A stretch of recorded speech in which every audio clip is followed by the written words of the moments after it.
새벽을 깨우신 성도들에게 우리 하나님이 오늘도 평강의 길로 우리의 삶을 인도하시고 위로해 주실 줄로 믿습니다. 다니엘 기도회가 끝나고 첫 번째로 모였습니다. 다니엘 기도회를 통하여 받은 그 은혜가 이 새벽에도 계속 이어지고 우리의 삶이 기도로 운영되고 회복되는 역사가 있기를 바랍니다. 다니엘 11장은 다니엘이 본 환상 중에서 바사와 헬라 제국의 흥망성쇠를 이야기하고 있습니다. 왕을 세우시고 그 왕을 패하시는 그 하나님의 권세 아래에서 여러 왕들이 세워지고 또 그 뒤를 이어 여러 제국들이 세워지고 망하는 일이 연속됩니다. 그들은 모두 하나님으로부터 권세를 부여받았다가 제한된 시간 동안 그 권세를 누리고 때가 되면 그 권세를 다 빼앗기고 내려놓게 됩니다. 그런 것들의 흥망성쇠에는, 그 역사에는 일정한 패턴이 있습니다.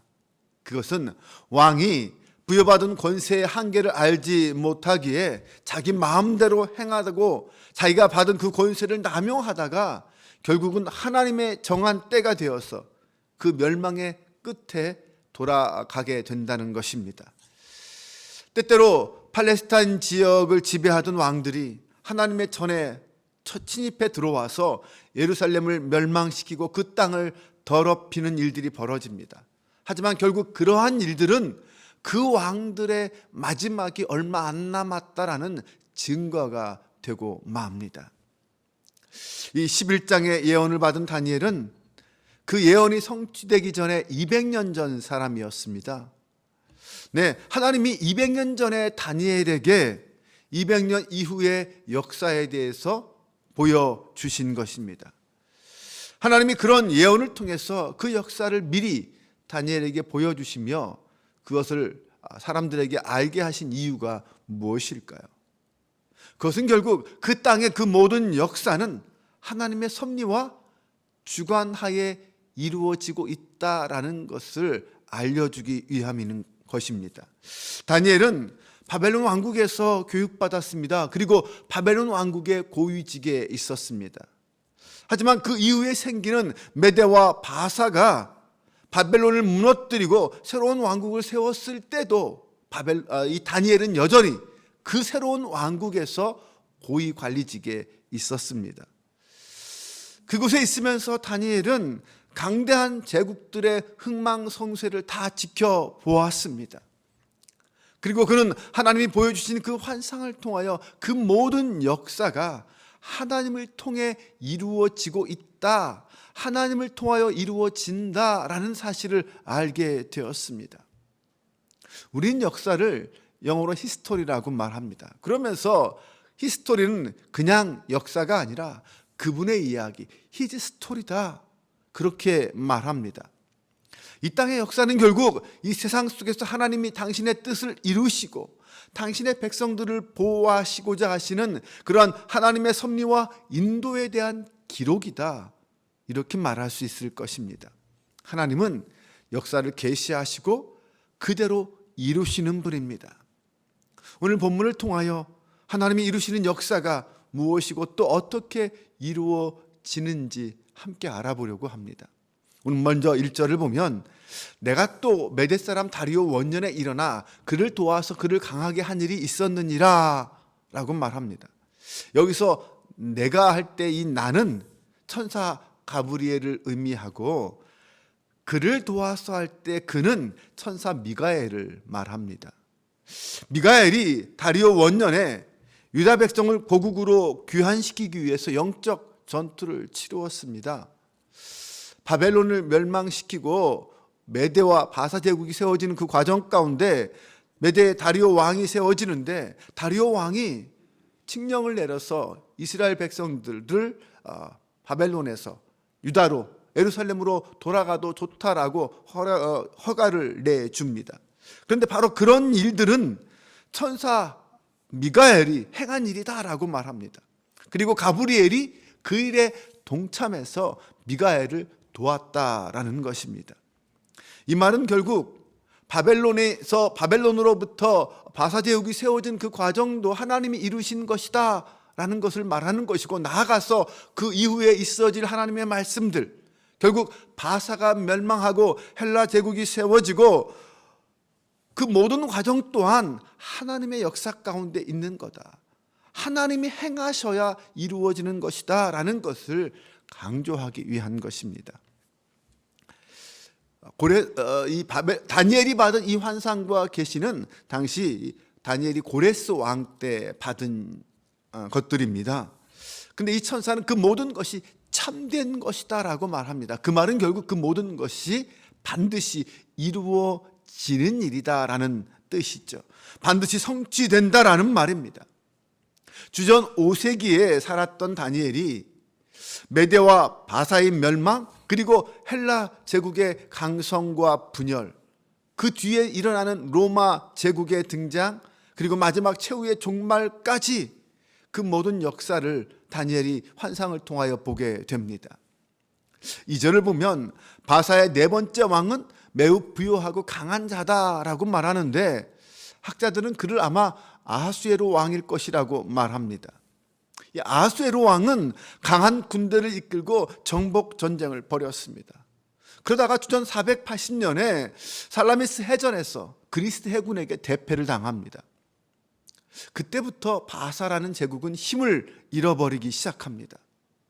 그러다가 결국 3절에 등장하는 능력 있는 왕, 이 헬라의 능력 있는 왕에게 멸망당합니다.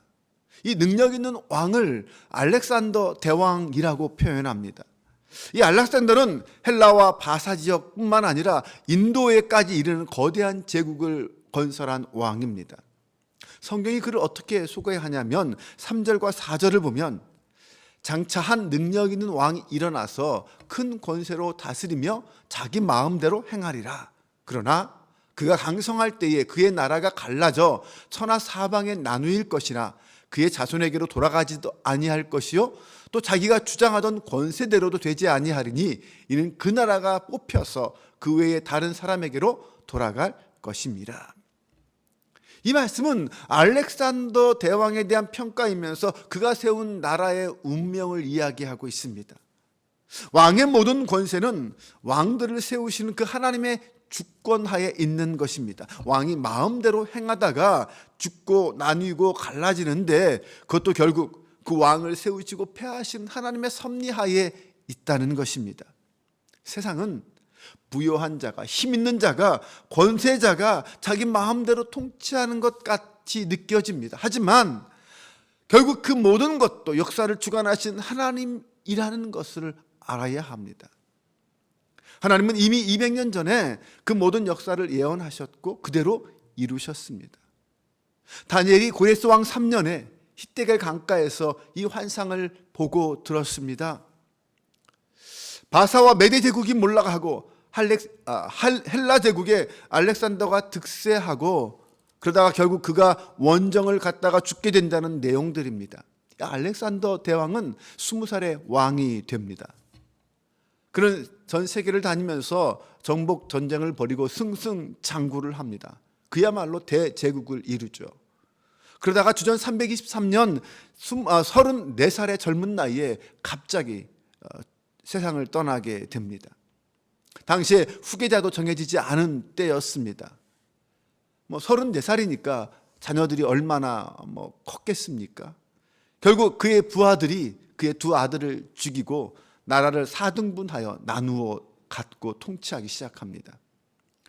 그리스와 마케도니아 지역은 카산드라가 통치하고, 소아시아 지역은 리시마쿠스가, 그리고 시리아와 바벨론 지역은 셀류쿠스가, 애굽과 북아프리카 지역은 프톨레미가 통치하게 됩니다. 그 중에 이 시리아와 바벨론 지역을 통치하는 셀류쿠스와 북아프리카와 이집트를 통치하는 프톨레미가 가장 강성했습니다. 11장 5절에서 19절까지의 내용은 바로 이 네 왕조 중에서 시리아 지역을 통치하는 이 셀류쿠스와 애굽 지역을 통치하는 프톨레미 왕국 사이에 일어나는 갈등과 전쟁에 대해서 이야기하고 있습니다. 북방의 시리아 지역을 통치하는 이 셀류쿠스와 남방의 애굽 지역을 통치하는 프톨레미 왕조는 서로 정략 결혼을 통하여서 화친을 맺었습니다. 처음에는 물론 전쟁을 벌였죠. 그러다가 북방에 이 정략 결혼을 했는데 남쪽의 프톨레미의 그 딸이 북방의 시리아의 아들로 결혼을 한 것입니다. 그런데 시리아에 온 애굽의 공주가 나중에 버림을 당하게 됩니다. 그래서 애굽이 시리아를 쳐들어가죠. 그러면서 전쟁이 시작됩니다.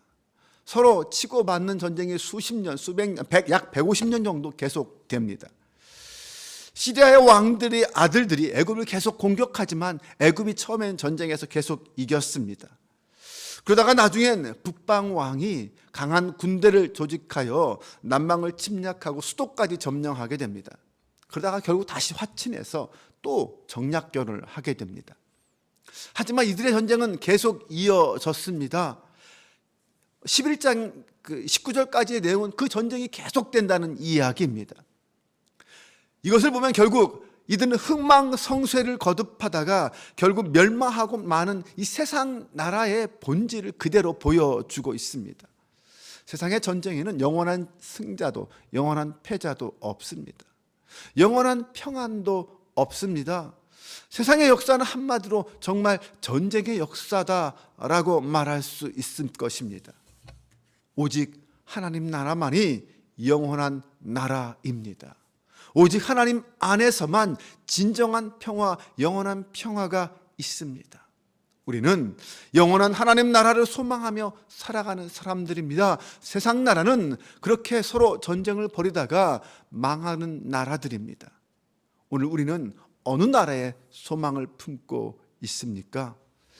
세상의 이치에 따라 세상 나라를 살아가며 그 속에서 거기에 목숨 걸고 살아갑니까? 아니면 영원한 하나님 나라를 기대하며 소망하며 그 나라를 바라보며 살아갑니까? 오늘 우리는 나 스스로가 어느 나라에 소망을 두고 살아가는지 항상 점검해 보아야 합니다. 다니엘 시대의 그 모든 예언은 역사 속에서 그대로 성취되었습니다. 지금도 세계 곳곳에서는 전쟁이 끊이지 않습니다. 물론 전쟁의 이유는 여러 가지입니다. 영토 때문에 싸우기도 하고 아니면 식량 때문에 싸우기도 합니다. 자존심 때문에 싸우기도 합니다. 네, 그렇게 전쟁은 주님이 오시기 전까지 계속될 것입니다. 그러나 주님이 이 땅에 다시 오시면 그 모든 전쟁이 그치고 영원한 평화가 선포될 것입니다. 주님의 나라, 그 나라를 소망하는 사람으로 그 나라의 백성답게 이 땅을 살아가는 사람들이 바로 그리스도인 성도입니다. 오늘 우리는 역사의 주관자이신 하나님을 찬양하며 그 하나님 나라를 소망하며 믿음으로 살아가는 주의 백성 될 수 있기를 주님의 이름으로 축원합니다. 기도합니다. 하나님, 역사의 주관자이신 하나님을 믿습니다. 세상의 왕들은 자신이 세상의 주인인 양 권세를 부립니다. 하지만 결국 하나님의 손에 의해 세워지고 망하는 자들이라는 것을 압니다. 주님께서 주님의 방법으로 주님의 때에 행하실 줄로 믿습니다. 이 땅을 살아가는 그리스도인으로서 이 믿음 위에 세상의 흥망성쇠에 흔들리지 않고 살아가는 저희들 되게 하여 주옵소서. 다만 영원한 주님의 나라를 소망하며 주님의 백성으로 살게 하여 주옵소서. 역사를 주관하신 하나님만 의지하며 믿음으로 살아가는 저희 모두가 되게 하여 주옵소서. 우리 주 예수 그리스도의 이름으로 기도합니다. 아멘.